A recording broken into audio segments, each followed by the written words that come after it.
Je vous donnerai un cœur nouveau et je mettrai en vous un esprit nouveau. Je mettrai mon esprit au-dedans de vous. Ézéchiel 36, 26, 27. Dieu s'est révélé à nous dans deux économies successives.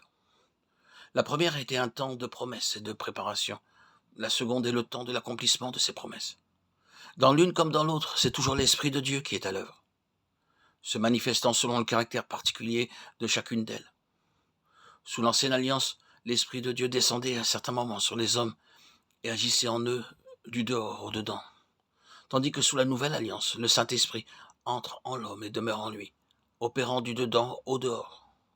Dans le premier cas, l'Esprit est l'Esprit du Dieu Tout-Puissant, du Dieu Saint. Dans l'autre, il est l'Esprit du Père, de notre Seigneur Jésus-Christ. Il ne faudrait pourtant pas croire qu'avec l'Ancienne Alliance s'arrête et finit entièrement l'œuvre de préparation du Saint-Esprit. Cette double action de l'Esprit se poursuit de nos jours encore, et plus d'un croyant arrêté par le manque de connaissance, de foi ou de fidélité ne dépasse guère la mesure de l'Ancienne Alliance quant à l'action de l'Esprit en lui.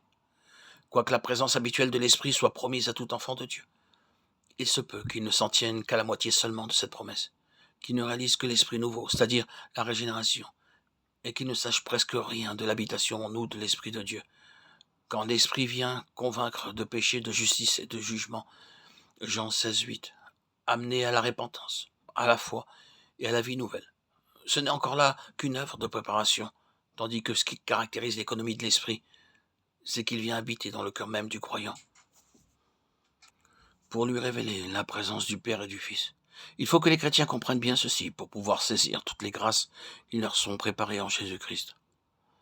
La promesse que nous transmet Ézéchiel expose d'une manière frappante les deux grâces successives que Dieu accorde par son esprit. Nous lisons d'abord « Je mettrai en vous un esprit nouveau », c'est-à-dire que l'esprit de l'homme sera renouvelé par l'esprit de Dieu. Et quand ceci a eu lieu, vient aussi l'autre grâce promise. « Je mettrai mon esprit au-dedans de vous », c'est-à-dire que l'esprit de Dieu viendra demeurer dans l'esprit renouvelé. Quand Dieu veut habiter quelque part, il faut qu'il ait une demeure. Avant de pouvoir souffler une respiration de vie dans les narines d'Adam, Dieu avait dû lui créer un corps. Le peuple d'Israël avait dû commencer par construire le tabernacle et le temple pour que Dieu pût en prendre possession. De même pour nous, un cœur nouveau, un esprit nouveau nous sont donnés comme condition indispensable à la présence de l'Esprit de Dieu en nous. Nous remarquons la même distinction dans la prière de David. Il commence par dire « Crée en moi un cœur pur et renouvelle au-dedans de moi un esprit droit ». Après quoi il ajoute « Ne m'ôte pas l'esprit de ta sainteté ». Psaume 51, 12, 13. De même, dans ces mots, ce qui est né de l'esprit est esprit. Jean 3, 6. Ici, nous avons l'esprit divin qui crée et l'esprit nouveau qui est créé par lui. Et encore, c'est l'Esprit de Dieu qui rend témoignage à notre esprit que nous sommes enfants de Dieu. Romains 8, 16.